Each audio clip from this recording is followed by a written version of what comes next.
Բարի կիրակի սիրելի ընկերներ, բարի կիրակի Թավշյա հեղափոխության նվիրյալներ, ահա գտնվում ենք Վայոց ձորի Խաչիկ գյուղում,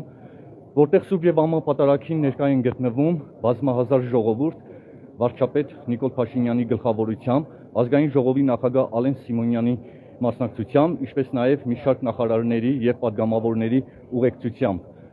Սա նկարում եմ ավելի շուտ, որպեսզի ընդդիմադիր աղբանոցների ներկայացուցիչները տեսնեն, թե ինչքան ժողովուրդ է հավաքված սահմանամերձ այս փոքրիկ գյուղում, որպեսզի պատարագի վերջում նրանք չնկարեն եւ ցուցադրեն, թե իբր մարդ չի եղել։ Ահա խնդրեմ, սարերի ու լեռների մեջ գտնվող այս փոքրիկ գյուղը, որը շատ հիասքանչ բնության մեջ է, տեսեք ինչքան ժողովուրդ կա, եւ ամենակարևորը Կտրիչ Ներսիսյանի համար փառահեղ ճակերտավոր մի անակնկալ է մատուցված, որովհետեւ Վայոց թեմի բարեխնամ առաջնորդ Տեր Աբրահամ arczepiskopos Մկրտչյանի ներկայությունը շատ բան է ասում, ինչպես նաև Զարե վարդապետ Կաբաղյանի, ինչպես նաև Տեր Գալուստի եւ պատարագիչ քահանայի Տեր Հովանեսի ներկայությունը։ Բնականաբար նոր Հայաստանը, իրական Հայաստանը եւ նոր հայրապետ շարժումը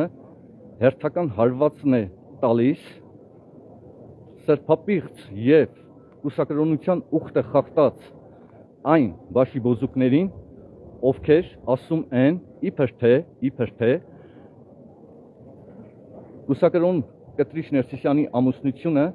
առիթ կամ հանգամանք չէ գահից հրաժարվելու, որովհետև սա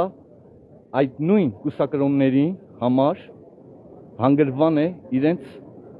կեղտոտությունը, իրենց ամուսնությունները, իրենց ապօրինությունները ծածկափառ անելու համար։ Մենք ուժեղ ենք, փառք Թավշյա հեղափոխությանը հաղթանակած, փառք իրական Հայաստանին, փառք Գերագույն հրամանատարին եւ փառք հայ ժողովրդին։ Չկա նահանջ եւ դեպի առաջ, ինչպես միշտ դուխով։